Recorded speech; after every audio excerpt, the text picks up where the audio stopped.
Graça e paz, irmãos. Nós vamos abrir Gálatas capítulo 1.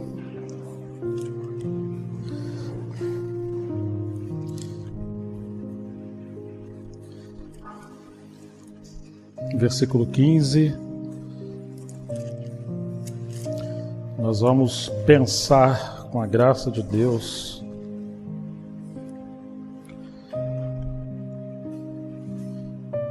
sobre o propósito de Deus em relação à nossa vida. Gálatas capítulo 1, versículo 15. Todos acharam? Mas quando Deus, que me separou antes de eu nascer e me chamou pela sua graça, achou por bem revelar seu Filho em mim, para que eu o pregasse entre os gentios, não fui imediatamente consultar outras pessoas, nem fui a Jerusalém para me encontrar com os que já eram apóstolos antes de mim, mas fui para as regiões da Arábia e voltei outra vez para Damasco. E nós vamos ler também o livro a seguir, que é Efésios, capítulo 1. Efésios 1. Versículo 3, inicialmente. Bendito seja o Deus e Pai de nosso Senhor Jesus Cristo, que nos abençoou com todas as bênçãos espirituais nas regiões celestiais em Cristo. Antes da fundação do mundo, Deus nos escolheu nele, para sermos santos e irrepreensíveis diante dele. Em amor nos predestinou para ele, para sermos adotados como seus filhos, por meio de Jesus Cristo, segundo o beneplácito de sua vontade, para louvor da glória da sua graça, que ele nos concedeu gratuitamente no amado. E o capítulo 2, versículo 10. Pois somos feitura dele, criados em Cristo Jesus para boas obras, as quais Deus de antemão preparou para que andássemos nelas. Vamos orar. Pai, em nome de Jesus, nós estamos diante das Sagradas Escrituras, que foram inspiradas pelo Teu Espírito, e nós te pedimos que o mesmo Espírito que as inspirou também seja conosco hoje, e fale conosco, abrindo os olhos do nosso entendimento, para compreender essas palavras da eternidade, nossa mente ser renovada por Ti, que possamos ter os olhos abertos e compreender o Teu propósito. Ajuda-nos, Senhor, nós carecemos tanto entender o Teu coração nesses dias e sermos sustentados pelo Teu poder. Em nome de Jesus. Amém. Meus irmãos queridos, nós estamos vivendo nesses dias uma batalha tenaz, terrível, titânica. Nós não temos noção do nível de guerra espiritual que nós vivemos nesses dias que antecedem a volta do Senhor. E eu fico percebendo que quanto mais o Filho de Deus tenta ser bem-sucedido nessa terra, sem estar centrado na vontade de Deus, mais infeliz ele se torna. mais oprimido ele se torna, mais amarrado com as coisas desse mundo ele se torna. Como o inimigo tem empurrado a todos nós para termos uma vida bem-sucedida nesse mundo, mas fora da vontade de Deus. E é estranho que é impossível ser bem-sucedido nesse mundo no sentido pleno, porque ser bem-sucedido ou achar o sentido da vida não diz respeito a simplesmente as coisas materiais, mas também espirituais e psicológicas. Quantas das vezes encontramos pessoas extremamente prósperas, alguns inclusive bilionários, e estão à beira da loucura, da tragédia, das drogas e alguns até do suicídio. Do ponto de vista natural, são os homens mais bem-sucedidos da sociedade. Mas do ponto de vista de Deus, são os mais pobres e miseráveis. Porque perderam o essencial da vida, que é achar sua identidade em Cristo. Para que fomos criados? Quem nos criou? Por quê? Digamos, o elo perdido entre a eternidade e a vida presente, entre a vida espiritual e a vida natural, entre não apenas trabalhar, mas achar a nossa missão nessa terra. Nós temos um desafio muito grande. E pensando sobre Paulo, nós não vamos encontrar no contexto do Novo Testamento um homem tão aplicado, tão dedicado e, digamos, entre aspas, que atingiu as perfeições como Paulo. Ele vai falar das credenciais da sua vida no livro de Filipenses. Ele tinha tudo que um homem da época, no contexto judaico, procurava. Ele atingiu tudo. E ele, querendo ir além do limite, diz que ele perseguia os cristãos como se estivesse perseguindo uma seita. Ele respirava morte e ameaça. O homem estava como um touro louco atrás da sua presa. E ele fazia aquilo achando que ele estava atingindo o nível mais alto da vida dele em sua carreira religiosa. Você imagina isso? Ele foi criado aos pés de Gamaliel, ele foi treinado desde a sua meninice para ser o homem perfeito. Ele falava vários idiomas. Ele veio da tribo de Benjamim, foi circuncidado ao 8º dia. Ele era um judeu nato, um fariseu. Ele era um homem que, digamos, seria a ponta da lança do sistema judaico. Se alguém deveria ir na frente e expressar a coroa ou glória do judaísmo no passado, esse era Saulo.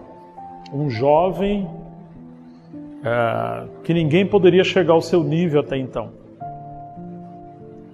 Mas, no entanto, apesar de tudo, Paulo era cego. Paulo era oprimido e Paulo era seduzido e influenciado por Satanás. Esse homem que queria trabalhar e atingir os níveis mais altos das possibilidades da vida humana, desenfreado, ele era uma inspiração nas mãos do inimigo. E aí que, para nossa ironia, é possível você viver sinceramente, porém errado. Gastar toda a sua vida, seu tempo, sua saúde, seu dinheiro, tudo.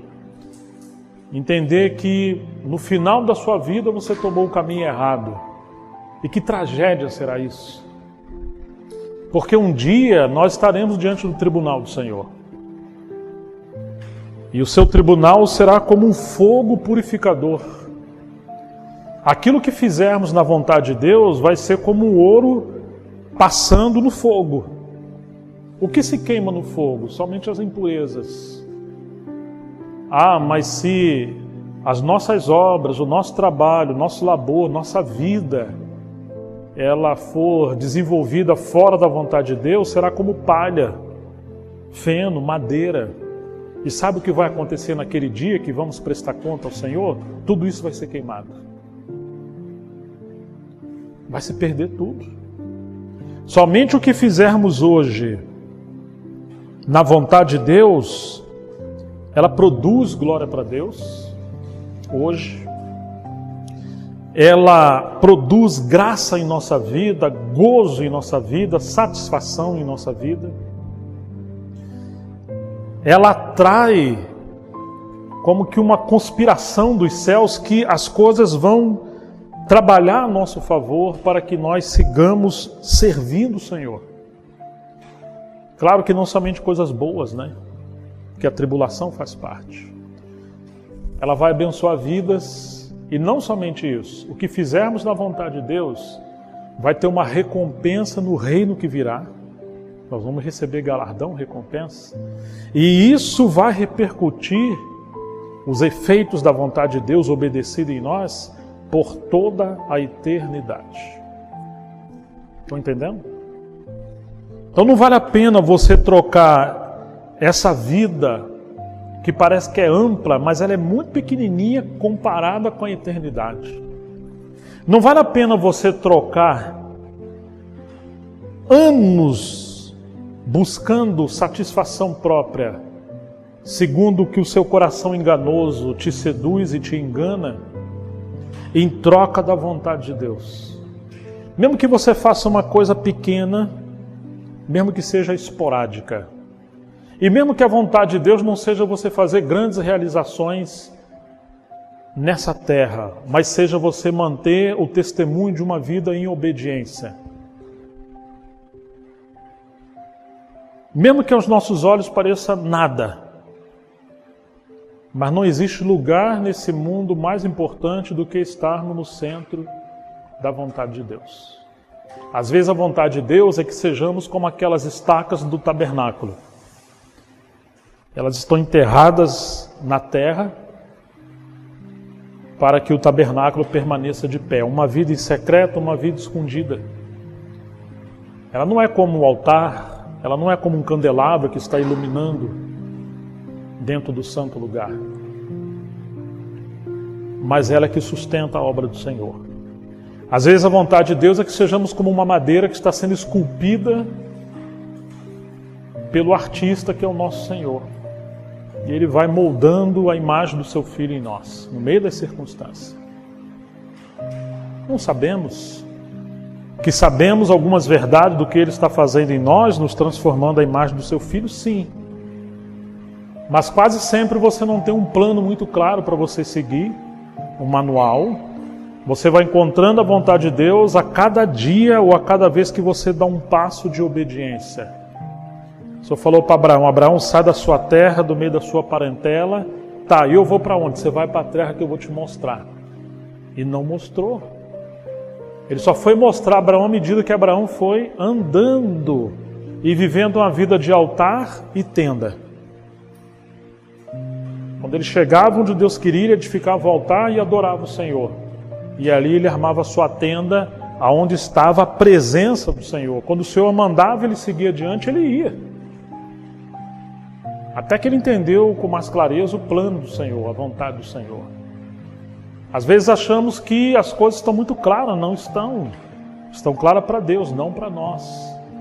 Porque Ele não quer que nós venhamos controlar as situações, Ele quer que nós venhamos depender dEle.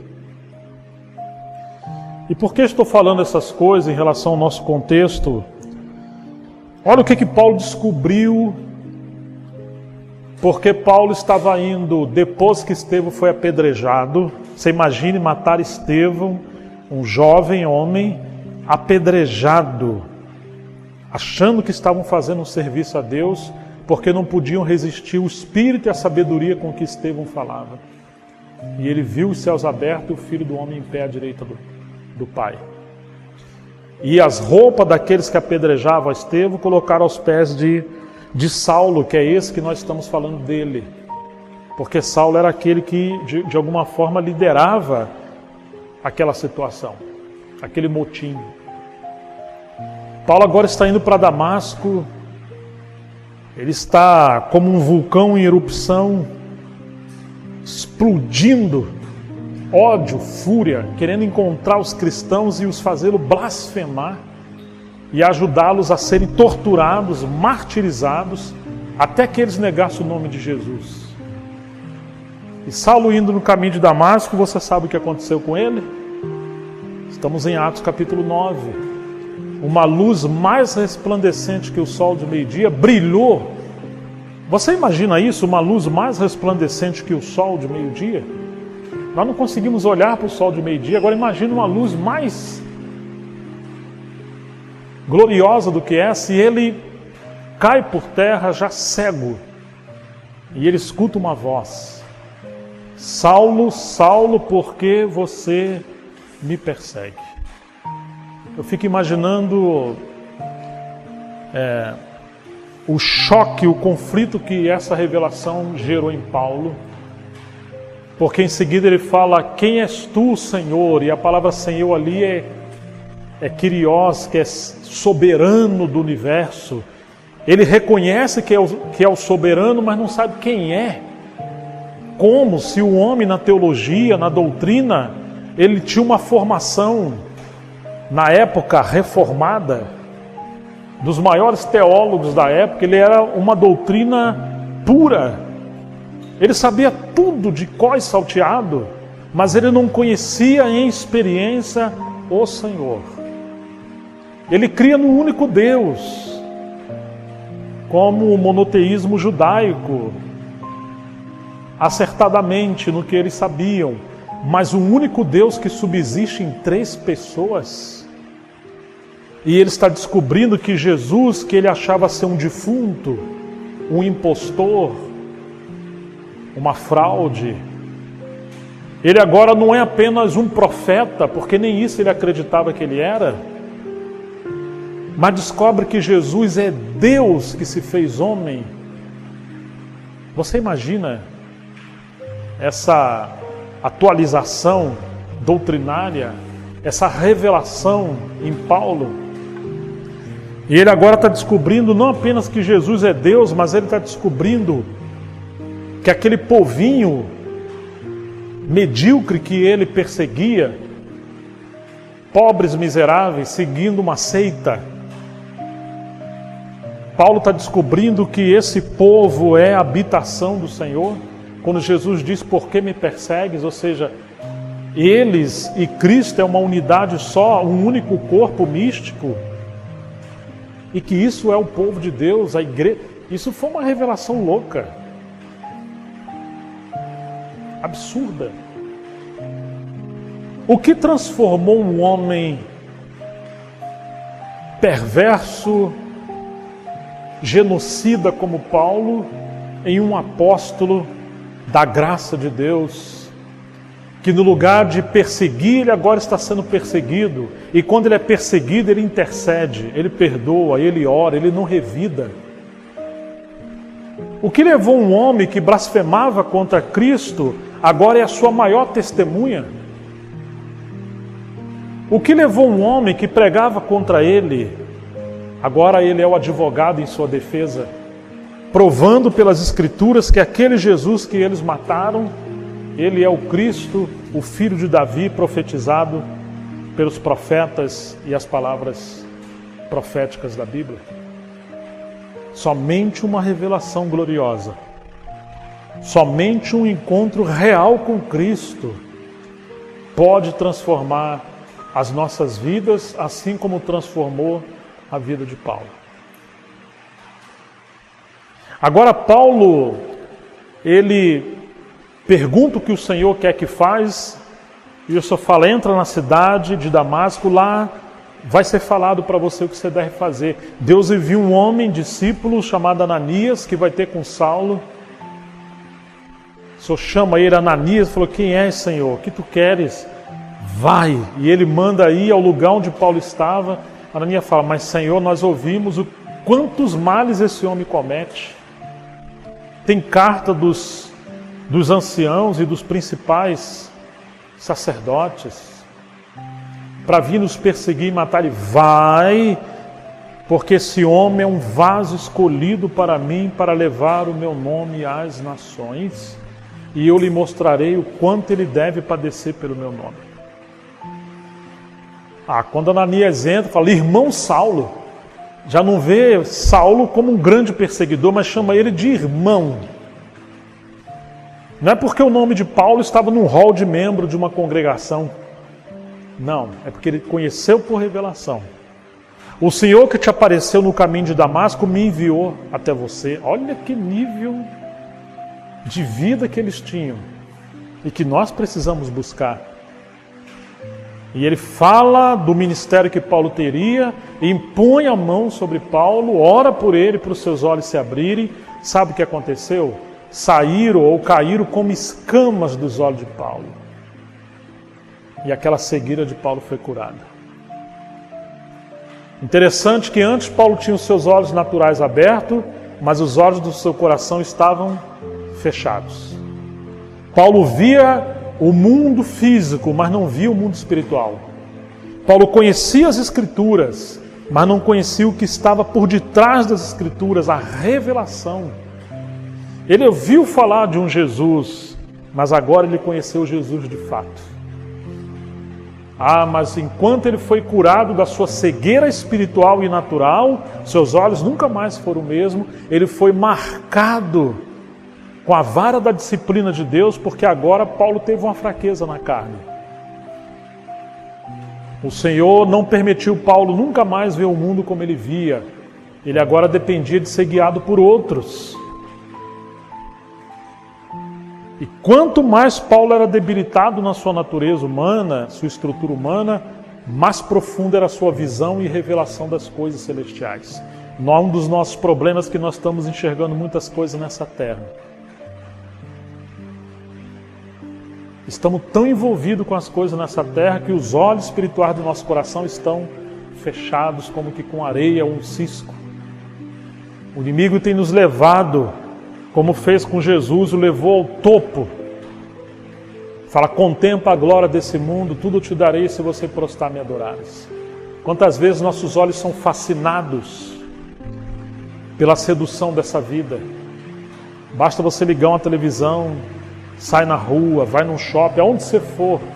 De todas as maneiras você tem o espírito do marketing capitalista operando na nossa mente, o que é chamado neuromarketing, né? Criar uma necessidade que você não tem, para gastar um dinheiro que você não tem, para você adquirir coisa que você não precisa, para você usar um dinheiro que você não tem também, você ficar endividado para viver uma vida superficial que não é real.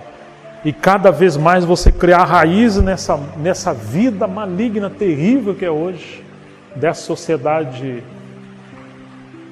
imoral, e cada vez mais perdemos a identidade de uma vida celestial em Cristo. Paulo estava como aquele verme de Jacó olhando para baixo, assim como nós muitas das vezes. Ele agora foi curado. E olha esse versículo 15 de Gálatas capítulo 1. Gálatas 1:15. Mas quando Deus, que me separou antes de eu nascer, eu realmente já li essas passagens por misericórdia muitas vezes, né? Acredito que meus irmãos também. Mas há tanta riqueza nas palavras do Senhor. São vivas, né? Olha o que Paulo está dizendo. Mas quando Deus que me separou antes de nascer. Quando que Deus separou Paulo? Segundo a confissão dele. Quando que foi? Por esse texto aqui. Foi antes. Antes dele nascer, inclusive. Irmãos, se Deus separou Paulo, por que Paulo estava levando essa vida em tanto ódio e perversidade na religião contra o nosso Senhor? Se ele é um vaso escolhido para o Senhor, por que Paulo estava tão distante? Depois em Efésios nós vamos ver que Paulo viu por revelação que o Senhor escolheu a ele, elegeu a ele, assim como nós, antes da fundação do mundo. Mas aonde estava Paulo? E aonde estamos nós? Muitas das vezes nós estamos distantes do propósito de Deus. Distantes de Deus. Porque insistimos, como animais selvagens e indomáveis, querer levar uma vida à nossa própria maneira. O Senhor falou pelo salmista: não seja como um cavalo que precisa de freio, de cabresto, de tapeiras nos olhos. O Senhor não quer que nós sejamos assim. O Senhor quer que nós venhamos buscar a vontade dEle a cada dia, porque cada vez o abismo da nossa dor, da nossa angústia, por vivermos uma vida que não faz sentido, ela vai aumentando, por tentarmos ser bem-sucedidos sem a bênção de Deus. Não pode haver uma vida mais desgraçada do que ser um filho vivendo distante do seu pai. Alguém vivendo fora da vontade de Deus. E os dons e talentos que Deus te deu, você está usando de maneira equivocada, desperdiçando o seu chamamento por estar distante do Senhor. Nós deveríamos ter muito medo, temor de viver uma vida fora da vontade de Deus. Se você for sincero e sincera, terá que admitir que quase todos os problemas que nós temos são resultado de querermos termos coisas que não precisávamos, de adquirir coisas que não precisávamos, de lutar por coisas que não era necessário. Poderíamos viver uma vida muito mais simples sem as crises que temos por adquirir coisas que não precisávamos. Não é verdade?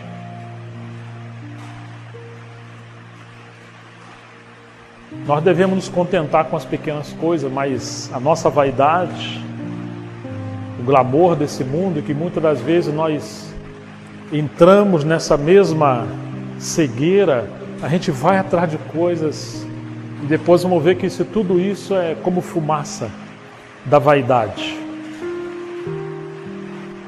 Quantos problemas nós temos? Relacionamentos quebrados, problemas de diferentes formas, porque nos envolvemos com coisas, criamos coisas que não precisávamos. Até as nossas dívidas, quando as temos, depois a gente põe a mão na cabeça e fala: meu Deus, eu sou compulsivo, eu sou compulsiva, eu não precisava daquilo, demais aquela roupa, ou aquele carro, ou aquele sapato, seja o que for. Estourou o cartão de crédito, você não precisava disso. Muitas das vezes na nossa família, o nosso lema que aprendemos em casa foi: se o Pai Celestial nos dá, nós compramos. Se Ele nos dá, não nos dá, nós oramos.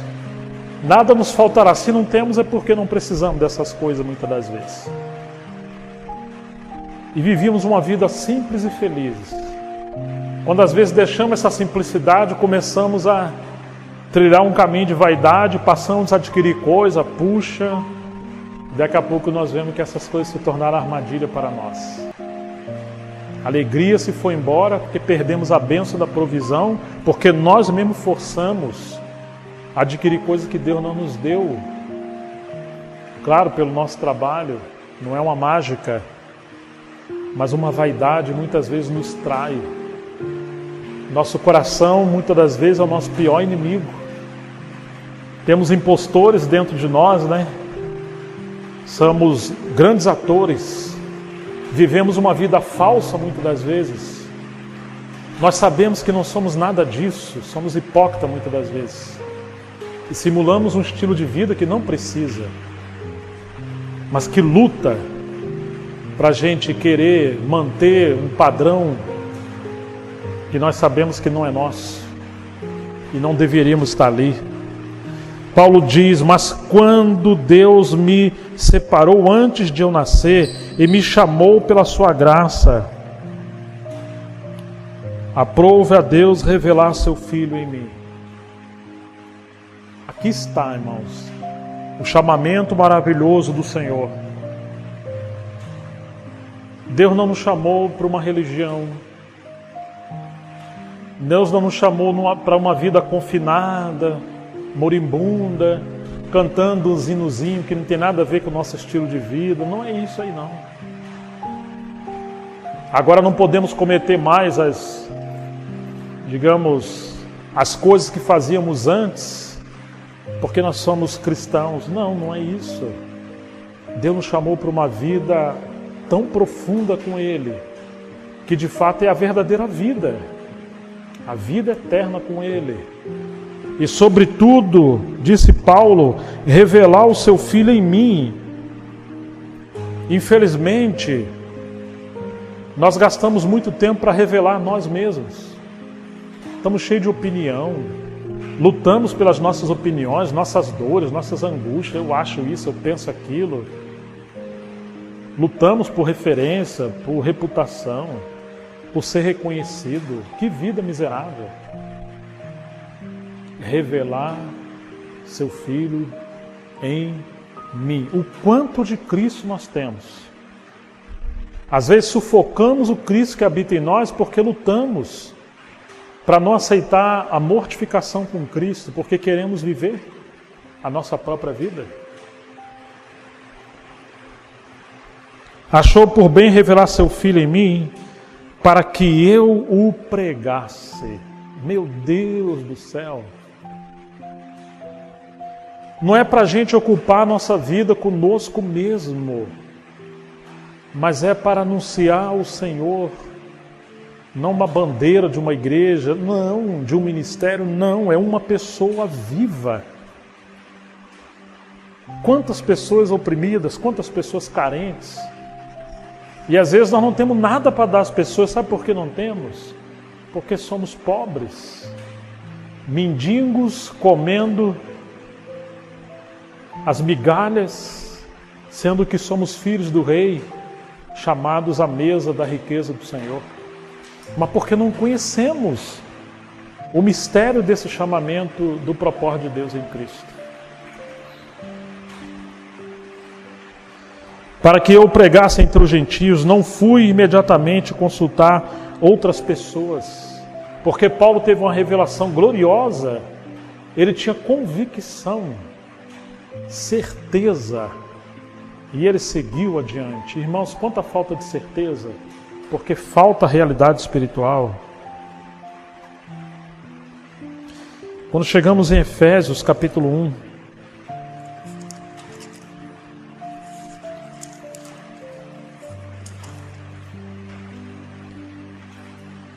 verso 3, bendito seja,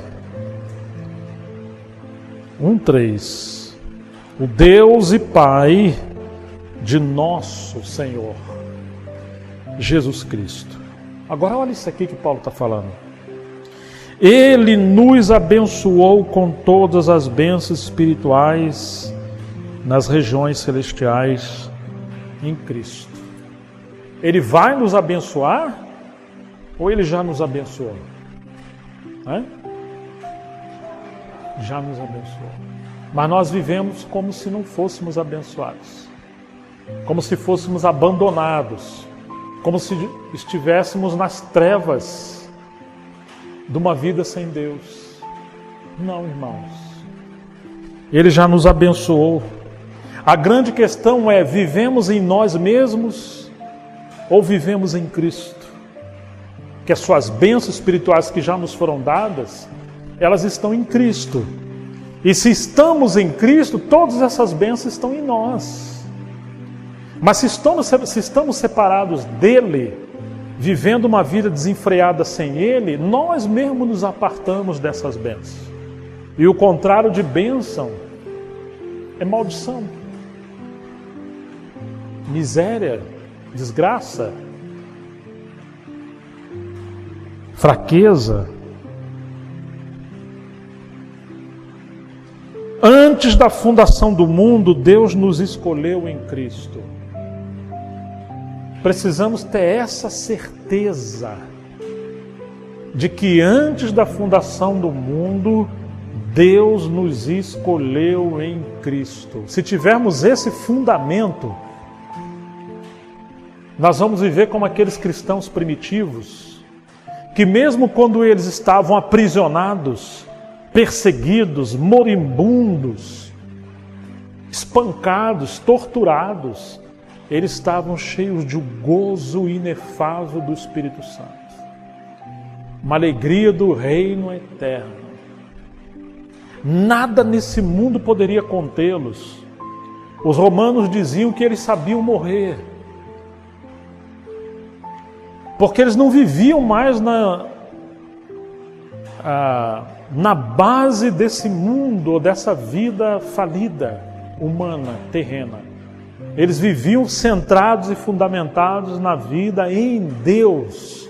E essa vida em Deus é a vida de Cristo que venceu a morte. Essa vida que tragou todas as coisas, ela ressuscitou. Quem pode impedir uma vida dessa? Quem nos separará do amor de Deus em Cristo Jesus? Doença, fome, miséria, angústia, depressão, perseguição, pobreza? Alguma criatura desse mundo? Alguma criatura de outro mundo possível? Quem nos separará do amor de Deus em Cristo Jesus? Nada, irmãos.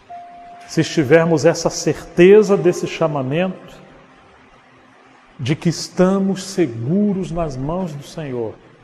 O Senhor disse que Ele conhecia as suas ovelhas estavam em suas mãos e delas ninguém as arrebataria. Não precisamos ter medo de nada. Quantas das vezes as notícias geram pânicos nas pessoas? Medo.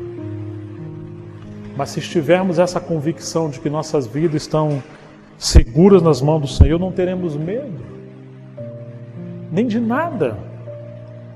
Porque teremos certeza de que nele somos mais que vencedores por meio daquele que nos amou e se entregou por nós.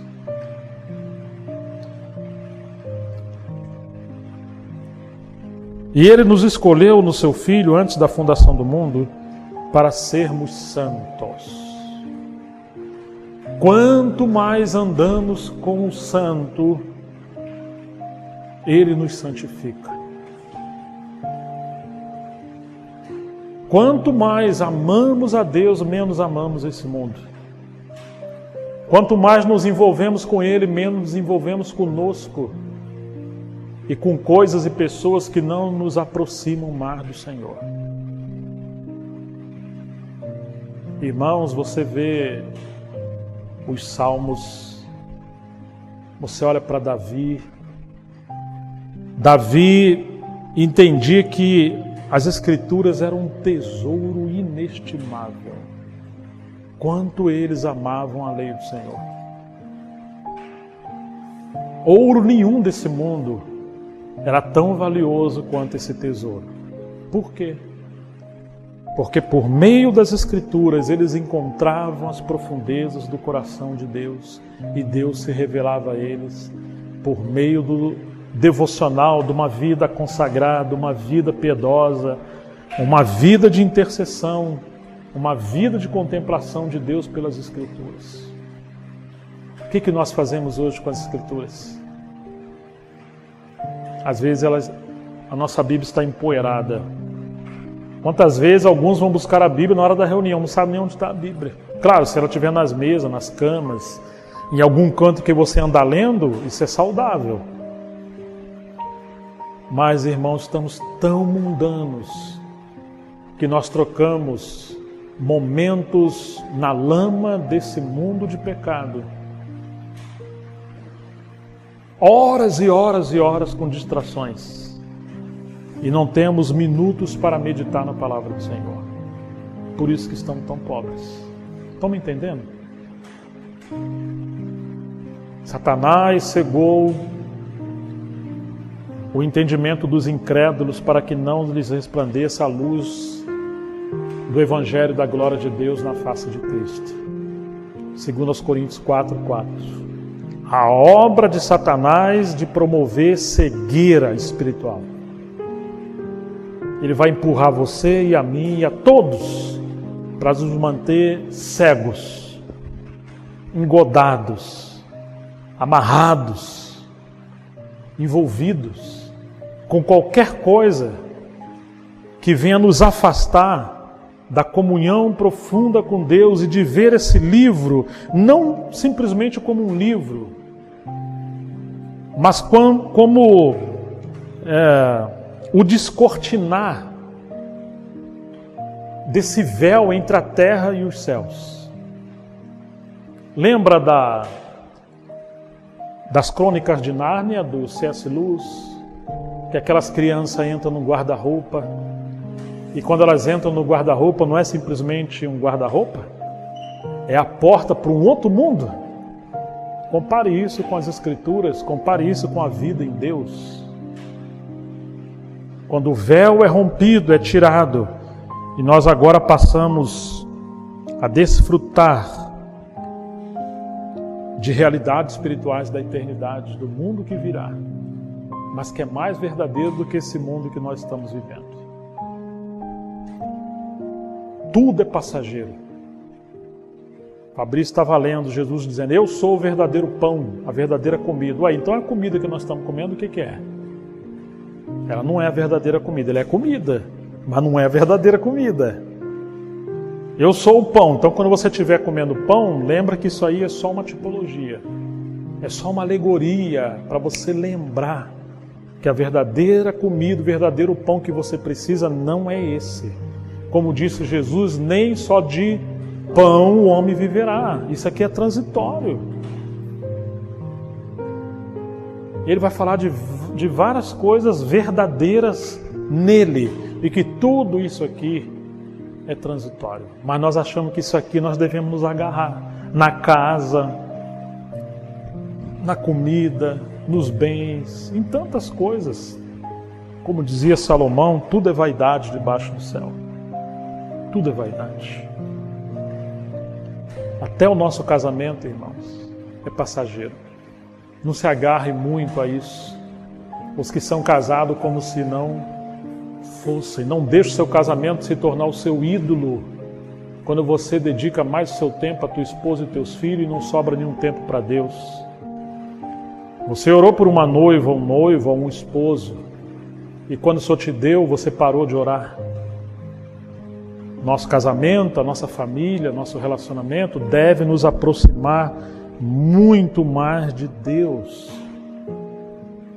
Por isso que os jovens, quando começam a se relacionar com propósito de casamento, uma das coisas que deveria fundamentar o relacionamento é a oração, juntos. A meditação na palavra, a busca pela vontade de Deus. Se isso não estiver acontecendo, você está sendo iludido e enganado pelo inimigo, para que o relacionamento se torne um fim em si mesmo. O casamento também é assim. Tudo é passageiro. Todas as coisas deveriam nos levar para mais perto do Senhor. Por isso ele está dizendo para sermos santos. O que é santos? É separados. Separados para Deus. E irrepreensíveis. Não é uma autoperfeição, mas é aquela posição de que em Deus buscamos viver uma vida sem pecado, não cedendo ao pecado. E mesmo se pecar, pelo sangue do Senhor ser purificado rapidamente e confessar, para vivermos uma vida que agrada a Deus. Diante dele, você imagina uma vida diante dele? Quando você está em casa sozinho, lembre-se que você não está em casa sozinho. Tem alguém que você, não, eu estou sozinho. Nós muitas vezes falamos assim, não, você nunca está sozinho. Separados para Deus, uma vida íntima com Deus. Em amor nos predestinou para Ele. Sua vida é para Ele, é para a glória de Deus, para sermos adotados como seus filhos. É muito interessante que essa palavra adoção e filhos, no original, é tão diferente do que a gente pensa aqui na nossa cultura ocidental. Porque você adotar uma criança é uma criança que você não gerou. Você vai ser um pai ou mãe de coração, mas ela biologicamente não é seu filho. Mas nós somos gerados por Deus, pelo Espírito Santo, e Ele nos deu a sua natureza. Nós somos chamados a essa posição depois que somos gerados, e o pensamento no original é ruiostesia, é posição de filhos maduros. Filhos maduros. Como assim maduros? Porque uma criança quer tudo para si, né? Quer que o mundo gire em torno de si, né? Mas o Senhor nos predestinou para essa posição de filhos maduros, para podermos com Ele administrarmos as riquezas do seu reino. Hoje, a expressão do reino dos céus, e no milênio o reino de Deus que virá. Ou não sabeis, como disse Paulo, 1 Coríntios 6, que os santos hão de julgar o mundo e os anjos. Você já pensou? Mas se nós somos infantis, como um menino, de ficar brincando com as coisas aqui na terra, naquele dia, como o Senhor vai entregar essas responsabilidades a crianças? Impossível. Temos que caminhar para o caminho da maturidade cristã, de sermos maduros. Por meio de Jesus Cristo, segundo o propósito da sua vontade. Verso 8, para louvor da glória da sua graça. É 6, perdão. Quer comais, quer bebais, ou façais qualquer uma outra coisa, façam tudo para a glória de Deus. Fomos chamados antes da fundação, Ele nos conheceu e nos predestinou antes da fundação do mundo. Ele nos separou em Cristo para Ele, e tudo é para a glória do seu nome. Tudo. E Paulo, indo mais adiante, o capítulo 2, verso 10, pois somos feituras dele. O pensamento original é que nós somos o poema dele, poema de Deus. Como um poeta que está escrevendo uma poesia, só que o pergaminho, o papel que ele está escrevendo é a nossa vida. E o poema são as riquezas e glórias do seu Filho que deve ser formado em nós, nos transformar na imagem do seu Filho. Ele espera que nós venhamos revelar o seu Filho pelo nosso estilo de vida. Antes vivíamos como homens que não conhecíamos a Deus. Mas agora Ele está fazendo uma obra em nós, está escrevendo em nós. Nós somos cartas vivas de Cristo. Por isso que precisamos entregar nossas vidas ao Senhor a cada dia, para que Ele venha trabalhar a sua vontade, a sua obra de formar Cristo em nós. Somos o poema de Deus, criados em Cristo Jesus. Para quê? O que diz a Bíblia? Para as boas obras. Quais boas obras? As quais Deus de antemão, ou seja, antes da fundação do mundo, preparou para que andássemos nelas. Meu Deus do céu! Paulo está andando longe, estava andando longe dessas boas obras. Deus preparou algo para Paulo e Paulo seguiu desembestadamente o seu próprio caminho. Quando Paulo foi capturado pelo Senhor, então ele voltou a esse centro da vontade de Deus, e agora Paulo recebeu a graça e o poder de Deus de praticar essas boas obras que Deus preparou para ele andar nelas antes da fundação do mundo. E preparou para você e para mim também. Mas é impossível andar nessas boas obras, a menos que o Espírito Santo nos guiar dia após dia. Por isso precisamos ter comunhão com Deus. Amém? Profundo isso, não? Você está lá pintando, né, Kleber? E ele quer pintar em você, né? Cada um de nós, ele nos coloca em situações, mas ao mesmo tempo ele está trabalhando em nossas vidas. Nós às vezes não entendemos esse mistério. Por isso que vamos em 2 Coríntios, que nós mencionamos na última mensagem, que fala da glória da fraqueza. Lembram dessa mensagem? Vamos no capítulo 12, versículo 7.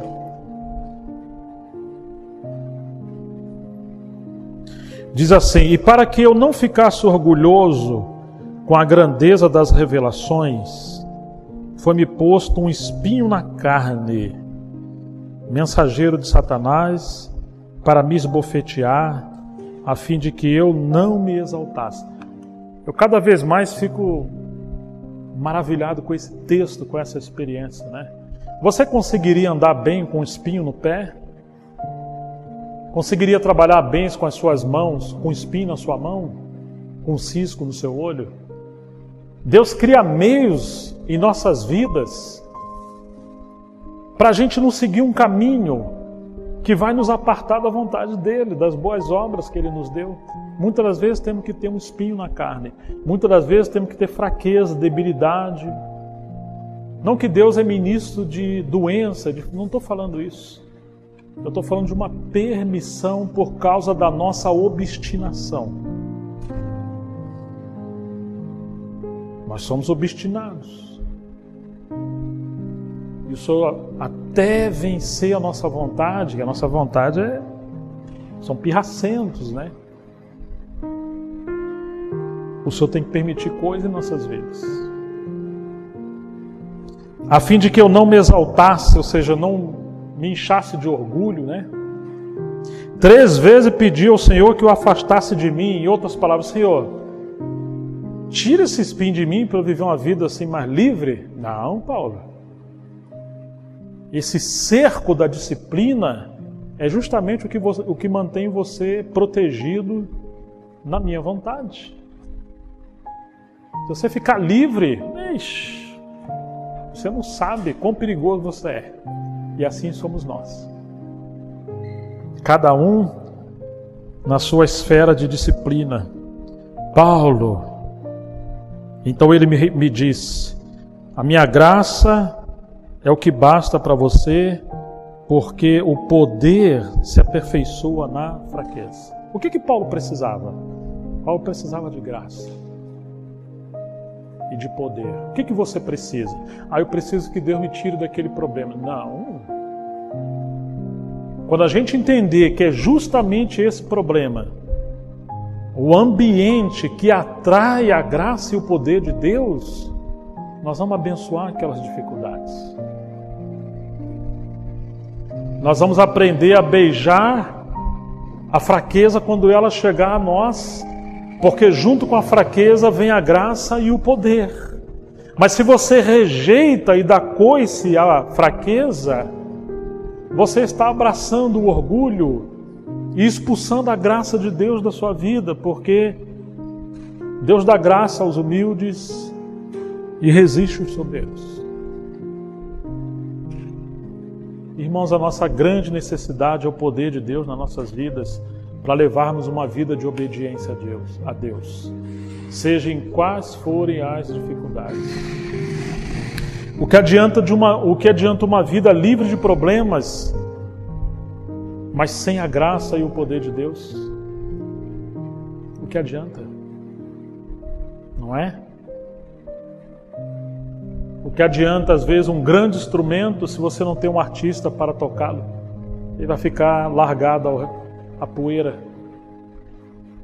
Muitas das vezes é através dessas dificuldades e circunstâncias que o Senhor está nos levando a sermos instrumentos mais afinados e usados nas mãos do Senhor